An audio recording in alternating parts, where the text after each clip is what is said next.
Fiscalía de la Nación. Marisol, ¿cómo estás? Muy buenas tardes. Gracias por Paco? estar Buenas tardes. nuevamente con nosotros.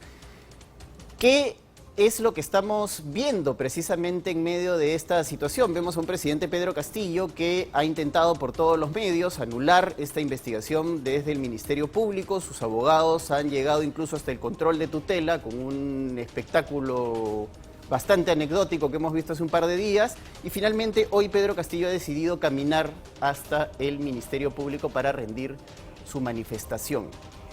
Yo creo que él está haciendo de su ejercicio de gobierno en la realidad un desastre para el Perú, en términos económicos, en términos de crecimiento, en términos de lucha frontal contra la minería ilegal y el crimen organizado, incluido el narcotráfico. Eso es lo objetivo, no está haciendo nada por ineficacia, por mala gestión, por malas decisiones. Está permitiendo corrupción al más alto nivel y el ministro Silva es el mejor ejemplo, con explicaciones respecto de su fuga que en realidad no resuelven el problema, el hecho de que ya no está.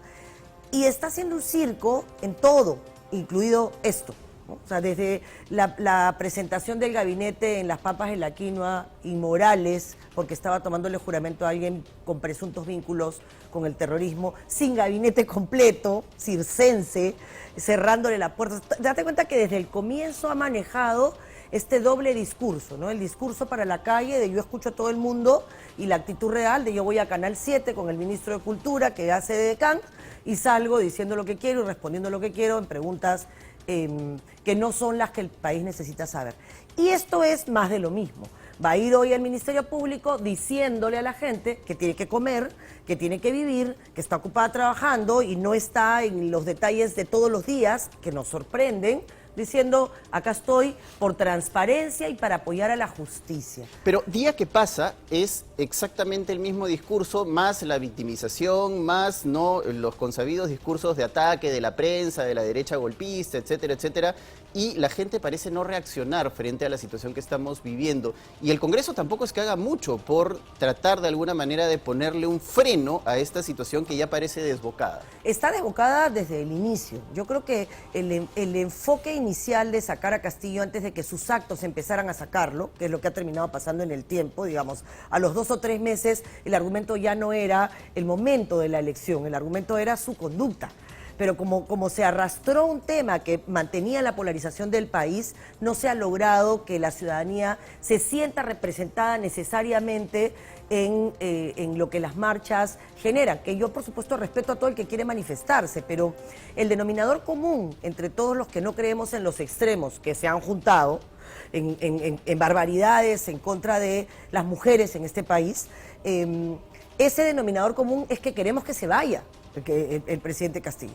Y para eso, en realidad lo que tendría que pasar es que se fuera toda la clase política, y me incluyo. O sea, si para que se vaya el presidente Castillo todos tienen que irse, bueno, ese es el costo, pues hay que pagarlo. Pero eso no está funcionando, Marisol, y te lo digo porque hay una encuesta reciente de Ipsos en la que hay un 22% de peruanos que no creen en quienes organizan las marchas, por ejemplo, y un 34% que creen que las marchas no van a solucionar absolutamente nada. Si sumamos, haciendo la matemática simple, es un 56% de la población que está en una suerte de anomia, ¿no?, de cansancio, de agotamiento, de hastío de la situación frente a los dos principales poderes del Estado, y nos estamos convirtiendo en una suerte de cómplices silenciosos de todo esto que está ocurriendo entre legislativo y ejecutivo, ¿no te parece? Paco, yo creo que silenciosos no. Creo que lo que hay es muchos... O sea, silenciosos desde el punto de vista de que no salimos de manera espontánea, como por ejemplo ocurrió el 5 de abril. Yo creo que hay muchos movimientos que se han empezado a gestar. Hay un primer grupo que es el grupo, digamos, que va a las marchas, que no ha logrado, yo creo que le ha dado gobernabilidad a Castillo. De hecho, inicialmente las personas que decíamos, esta no es la forma, queremos que se vaya, pero esta no es la forma, hay que esperar que sus primeros actos corroboren lo que todos creíamos o no, que es lo que pasó con Ollantumala. En este caso lo corroboraron de inmediato, el primer día lo corroboraron con la juramentación, pero como el discurso quedó, le dio gobernabilidad. ¿Qué ha pasado desde entonces, Paco? Los partidos políticos están en otra película. Los partidos políticos están en las elecciones municipales y regionales. La ventaja que tiene el Partido Popular Cristiano, que es donde yo estoy, la ventaja en medio del abuso y de la arbitrariedad, es que al haber perdido la inscripción, eso te da una perspectiva distinta. Y entonces ves cómo durante todo este año solo se han dedicado a cambiar las leyes electorales para lo que ha pasado y lo que está pasando hoy con las prórrogas y con todo el movimiento que no le hace bien al proceso que está en marcha. Y claro, eso es una pugna interna en la que todos quieren ser regidores, hay una competencia que ha hecho que los partidos estén en eso y no en el debate nacional. Tienes además un Congreso en el que hay muchos intereses, mucha gente comiendo, no del sueldo solamente, sino también de trafas y de negociados con el ministro Silva y de ventajas, y también hay gente buena en el Congreso, como en todas partes. Esa gente buena de distintos partidos es la que tiene que ser capaz de decir, si para que este señor se vaya me tengo que ir, yo me voy, postula la reelección para terminar mandato, pero le da al país una viabilidad democrática. Y yo creo que eso es lo que va a empezar el 1 de julio, porque el 1 de julio se acaban las pugnas internas partidarias y empiezan a salir a buscar votos. Pero y ese es el momento de los ciudadanos. Claro, pero es precisamente ese momento en donde empieza ya toda esta ebullición electoral en la que el panorama también se vuelve un poco más peligroso, porque va a empezar el populismo a nivel exorbitante, ¿no? Si ya lo hemos visto en estos 10 primeros meses del gobierno, una vez que empiece la campaña electoral, ¿tú crees que no va a haber populismo regalando fertilizantes, ofreciendo el oro y el moro por votos en distritos, regiones, provincias, etcétera? Yo no subestimo al electorado, Paco. Las elecciones siempre han sido, desde el gobierno de turno, si es que estaba postulando, una oportunidad nefasta de hacer mal uso de los recursos públicos, y yo creo que ahí hay que ser vigilantes, denunciar y sancionar. Y el populismo va a estar en la calle, pero el ciudadano, con lo que quiere, puede exigir para respaldar a un candidato a otro una posición sobre el tema político nacional, que es en realidad lo que nos importa hoy, Paco. Estamos peleando el futuro del país. No tenemos inversión, en realidad la tasa de inflación está altísima, no se ha sembrado el 8% de tierras en el Perú, o sea, el hambre está tocando la puerta y no hay bono que pueda tapar lo evidente. Lo evidente es que nadie llega a fin de mes. Todos estamos con las justas, todos estamos viendo yo cómo pago planillas, cómo cumplo o cómo estoy honrando de alguna forma las deudas que tengo, y todos vivimos igual. Y eso, Paco, hace que la gente pueda recibir el bono porque lo necesita. Yo no estoy de acuerdo con el adelanto de CTS y AFP, pero lo he cobrado porque la necesito, obviamente. Y mucha gente no pierde su capacidad de análisis, va a recibir el regalo o la dádiva por necesidad. Y eso te genera más indignación. Lo que hay que hacer es decirles a los ciudadanos, este es tu momento, decirle a los candidatos de Lima, ¿tú quieres que yo vote por ti? Bueno, empuja a tu bancada a que saquen a Castillo. ¿Tú quieres que yo vote por ti, Acuña, en La Libertad? ¿Quieres ganar? Perfecto. Entonces haz que tu bancada presente un proyecto de ley para adelanto de elecciones. Este es el momento. Pero la madurez política de nuestros partidos está a la altura de ese tipo de razonamiento, porque, digamos, Marisol, tú tienes muchísima experiencia legislativa, además has sido ministra de Estado y tienes una carrera política de por medio. Entonces, cuando yo te escucho es, claro, la madurez de una política que tiene cierto recorrido, pero lamentablemente pues estamos frente a partidos que ni siquiera son tal, son clubs de patas, ¿no? En donde simplemente hay intereses de por medio, no se juegan, como tú lo acabas de mencionar y lo ha mencionado en otra oportunidad Susel Paredes, y no resuelven los problemas medulares del país. Lo que estamos buscando desde hace tiempo, quienes creemos que tiene que haber una salida constitucional y democrática de esta situación, es llegar a un consenso mínimo. Pero no nos acercamos siquiera a ese consenso mínimo. Yo creo que nos estamos acercando, Paco. Mira, hay unos jóvenes ciudadanos, no a políticos, a partidarios, que se llama Propuesta. La vocera es una tagneña, a mucha honra, que se llama Natalia, sí, mi paisana, que se llama Natalia, de 25 años, que lo que plantea es eso, plantea adelantemos el proceso, que se vayan todos, dicho con respeto, además, sin ofender, que para las próximas elecciones no se pueda candidatear si tienes una sentencia por delito doloso, que es lo mínimo, y que no puedan dirigir partidos políticos personas sentenciadas. Eso es, digamos, lo mínimo. Eso ya sonaría que tiene nombre propio, ¿no? Por el señor Cerrón, que tiene una sentencia. Bueno, hay varios más. ¿No? Bueno, fuera que fuera solo el señor Cerrón. Hay varios más, pero es inmoral, pues. Y entonces la sanción tiene que venir de los ciudadanos, Paco. La sanción tiene que venir del ciudadano que dice, esto es lo que yo quiero.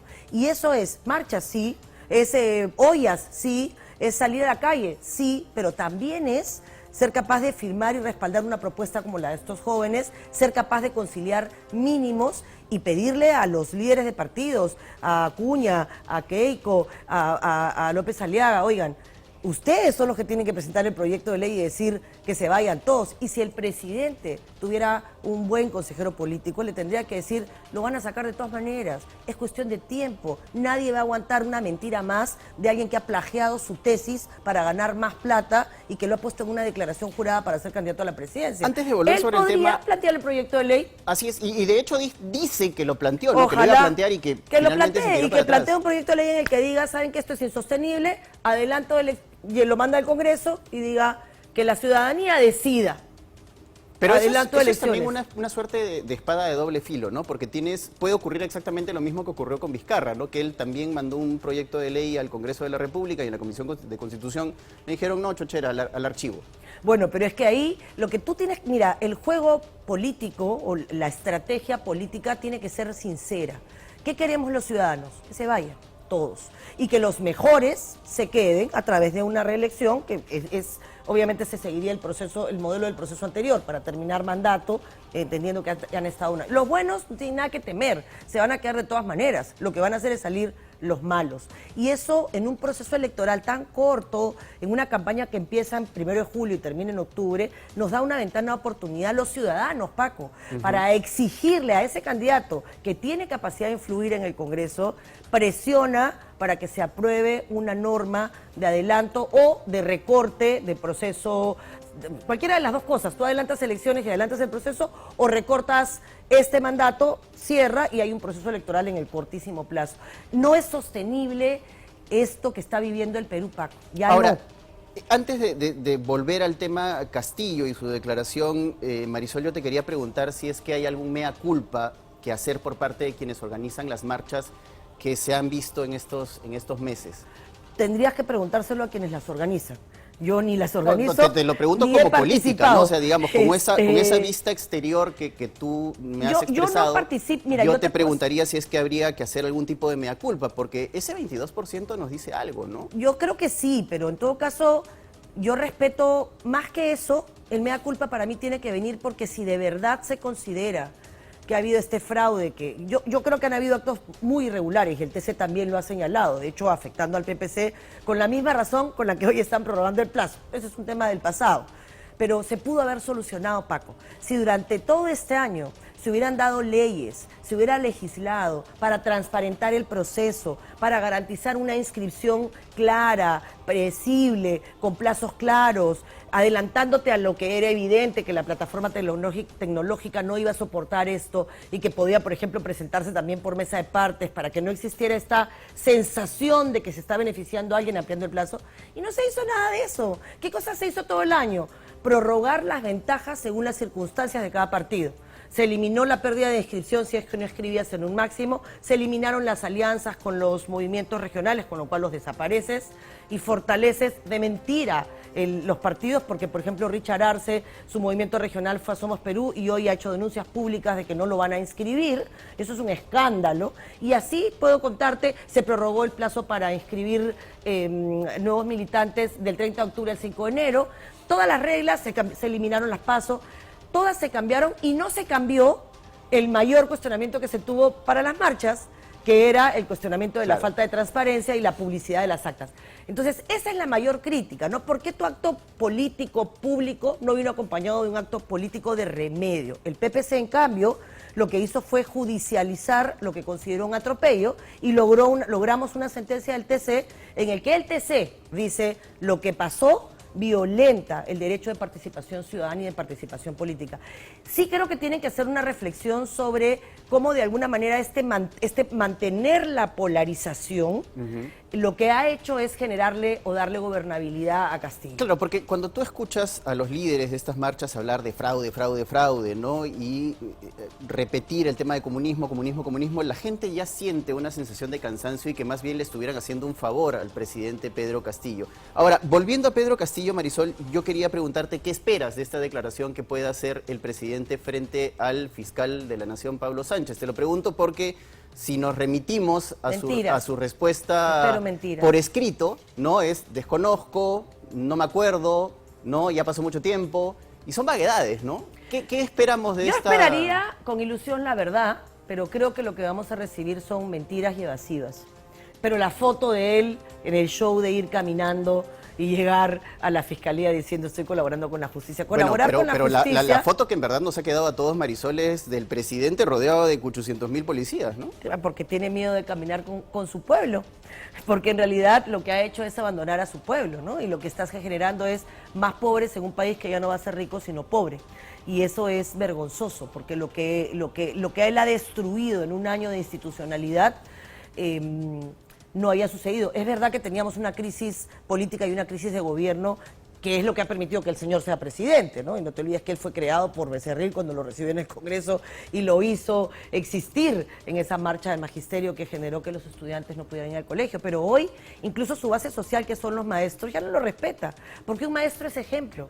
Y un profesor que plagia su tesis para ganar más plata que el resto y beneficiarse, deja de ser un ejemplo para sus propios maestros. O sea, se le va acabando el soporte incluso social que tenía. Quienes se están levantando ahora y anunciando paros son los que antes lo respaldaron. ¿Por qué? Porque ha defraudado todas las expectativas que alguien tuvo. Nunca tuve ninguna, con lo cual a mí no me ha defraudado, ha corroborado todos mis miedos. Sí creo... Mira, nosotros estamos haciendo, de hecho hoy día tenemos una comisión política y termina el 16 ya de julio este proceso en el que yo he tenido que presidir, que es la reingeniería partidaria, y ya pasamos a la reinscripción.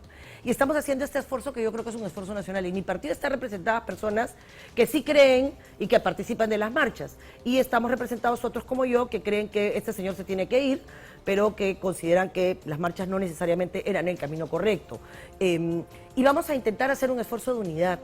Porque si no lo hacemos en lo chiquito y podemos encontrar los mínimos que nos unen, nuestra historia como partido de 55 años, y el país tiene una historia bastante más grande, el amor por el país, la capacidad de renuncia, el ceder, no vamos a poder plantearlo en lo grande. Yo creo que lo vamos a lograr. Creo que eso es lo que tiene que haber, Paco, que este 80% del país, que no son extremos, porque estos son nefastos de acá y de acá, este 80% sea capaz de identificar las libertades económicas que tenemos todos en común, inversión, el máximo de inversión posible, porque eso genera trabajo y oportunidades, por supuesto sin abuso de posición de dominio, libertades en las que yo creo democráticas, garantía absoluta de la libertad de expresión. Lo que hace el Congreso al no dejarlos ingresar es una vergüenza, se va a ir corrigiendo poco a poco, espero, y lo que hace el presidente de ir a Canal 7 a pararse con el ministro de CAN es una vergüenza mayor. Ambas cosas son terribles para la libertad de expresión y finalmente libertades sociales. Y yo creo que ahí se ha perdido más, ¿no? Que el presidente sea tan cobarde de ni siquiera ni observa la ley ni la publica. O sea, sea el muertito, ¿no? La ley de derechos sexuales y reproductivos y de educación ya sexual, pareciera, ¿no? Incluso una estrategia para de alguna manera también hacer quedar mal al Congreso, ¿no? Y después agarrar y decir, ahí está pues el Congreso, ¿no? Yo no fui, pero fue el Congreso. porque él aprovecha que las personas están ocupadas, estamos ocupadas saliendo adelante. O sea, la gente no tiene tiempo, Paco, de entender los detalles que hay detrás de las decisiones políticas. Por eso es que yo te agradezco este espacio y esta oportunidad de explicarlas, ¿no? Las personas que están, por ejemplo, en el Mano, mi amiga María, trabaja todo el día, atiende a todas las personas que están haciendo la construcción de la carretera, se levanta a las 5 de la mañana, cocina para todos, limpia toda la casa. ¿Tú crees que ella va a poder entender que la publicó el Congreso porque el presidente, hay que decírselo, esa ley la va a publicar el Congreso porque el presidente no tuvo la valentía y las agallas de observarla o de decir estoy de acuerdo, la publico? Eso es un acto que lo describe, ¿no? Está viendo cómo se acomoda para no quedar mal con nadie y para no romper los acuerdos que él tiene con gente del partido de Cerrón, que sí quiere que esa norma se apruebe, porque los conservadores, los ultraconservadores, se han unido en las decisiones que están afectando a jóvenes, a mujeres, en un país con una tasa de violación altísima, con una tasa de violencia intrafamiliar altísima. Eso es terrible. Pero ¿no? por eso también te mencionaba precisamente el tema del Congreso, ¿no? Y de la falta de muñeca que tiene el Congreso en este momento. Hay un 80%, según encuestas también, que están de acuerdo con la educación sexual integral en los colegios. ¿Y qué es lo primero que hace el Congreso, por el amor de Dios? Tirarse abajo, no la norma, ¿no? Haciendo que algunos grupos ultraconservadores y radicales tengan la posibilidad de elegir sobre el material pedagógico y no escuchan a la gente. O sea, mira, es exactamente lo mismo que está haciendo el presidente Castillo. Por supuesto que sí, yo no estoy defendiendo al Congreso, me da pena, porque yo soy una mujer institucional, pero quien ha destruido la institución presidencial es el presidente, y quien está destruyendo la institución legislativa es el Congreso. Siempre la diferencia es que acá es uno, totalmente identificado, y acá la generalización es injusta, porque también hay gente buena que quiere hacer las cosas bien, y hagamos la salvedad. Pero esa gente buena que quiere hacer las cosas bien no se puede callar, porque si se calla es parte, y pareciera que lo que está haciendo es cuidar su quincena, cuidar sus intereses o cuidar sus negocios. Así que estas personas buenas de todos los partidos tienen que estar juntas y decir, hasta aquí llegamos, esta es mi posición. Si se callan, son parte de la misma cosa que nos tiene en esta situación hoy, ¿no? Bueno, esperemos, Marisol, que de verdad reaccionemos de alguna manera, y digo reaccionemos en término plural porque todos tenemos que reaccionar de alguna manera frente a esta situación porque nos está costando carísimo al país. Nos está ¿no? Y a todos los costando, nos peruanos. está costando mucho, nos está doliendo más y además estamos perdiendo capital humano que no se recupera, Paco. La plata se puede hacer con dificultad y pasando pues por las necesidades que uno tendrá que enfrentar. Pero ¿qué pasa si se vuelven a ir los jóvenes como se fueron en los 80? No regresan. Hay varios que se están yendo. Y eso a mí me duele mucho. Yo soy madre de una chica que tiene hoy 18, 19 años que no se quiere ir, pero si esta situación sigue, Así es. ojalá que no pase. Muchas gracias, Marisol, por Gracias haber a estado